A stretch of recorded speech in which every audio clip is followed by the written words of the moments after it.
क्या आप जानते हैं कि भारत में पानी पीने के हक का संघर्ष बहुत लंबा है?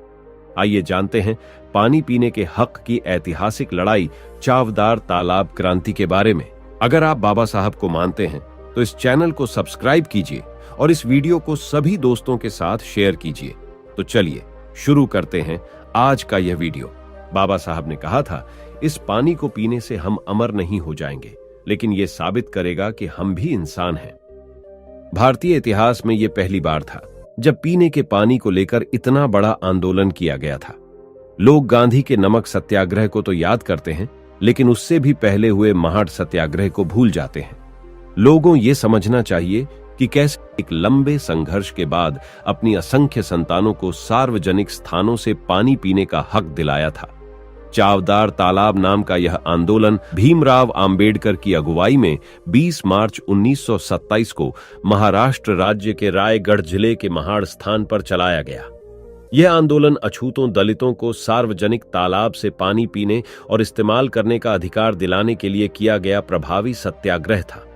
इस दिन को भारत में सामाजिक सशक्तिकरण दिवस के रूप में मनाया जाता है।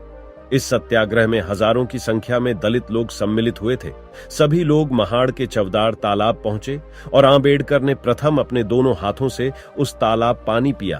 फिर हजारों सत्याग्रहियों उनका अनुकरण किया। दलितों को कहीं से भी पीने के पानी का हक दिलाने वाले बाबा भीमराव अंबेडकर को भी सालों तक ऐसी छुआछूत झेलनी पड़ी थी। कहा जाता है कि निम्न जाति का होने के कारण उन्हें स्कूल में पानी पीने नहीं दिया जाता था। ऐसे में वह जितनी देर तक स्कूल में रहते प्यासे रहते थे। उस दौरान अछूतों को सार्वजनिक नदी, तालाब और सड़कें इस्तेमाल करने की मनाही थी। डॉक्टर बाबा साहेब आम्बेडकर ने सार्वजनिक स्थलों से वंचित तबके को पानी पिलाने का हक दिलाने के लिए कानूनी लड़ाई लड़ी। इसके बाद अगस्त 1923 को बॉम्बे लेजिस्लेटिव काउंसिल के द्वारा एक प्रस्ताव लाकर यह कहा गया कि जिन स्थानों की देख रेख सरकार करती है उन सभी जगहों को इस्तेमाल करने का हक सभी को है।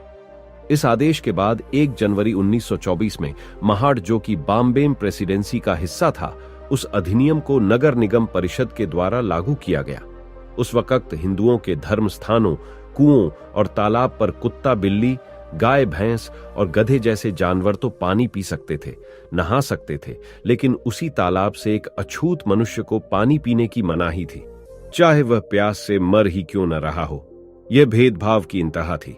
सोचा जा सकता है कि जो पानी पशुओं के पीने और इंसान के नहाने और धोने से अपवित्र नहीं होती, वह अछूत मनुष्य के छूने भर से अपवित्र हो जाता है। इसके खिलाफ 1927 में बाबा साहब ने एक सत्याग्रह करने का निर्णय लिया। बहिष्कृत हितकारिणी सभा के तहत 20 मार्च को एक सम्मेलन किया गया। इसमें शामिल होने के लिए 10,000 से ज्यादा लोग पहुंचे।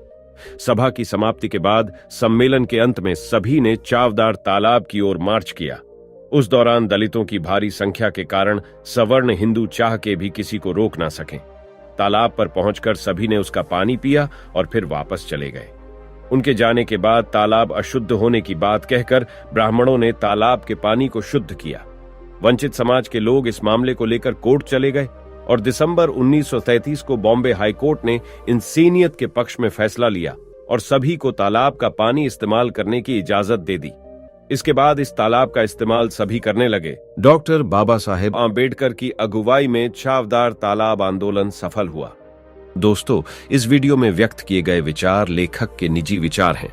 इस वीडियो में दी गई किसी भी सूचना की सटीकता, संपूर्णता, व्यावहारिकता अथवा सच्चाई के प्रति चैनल उत्तरदायी नहीं है। बाबा साहेब अम्बेडकर के अधिक वीडियो देखने के लिए दोस्तों हमारे चैनल को सब्सक्राइब करें।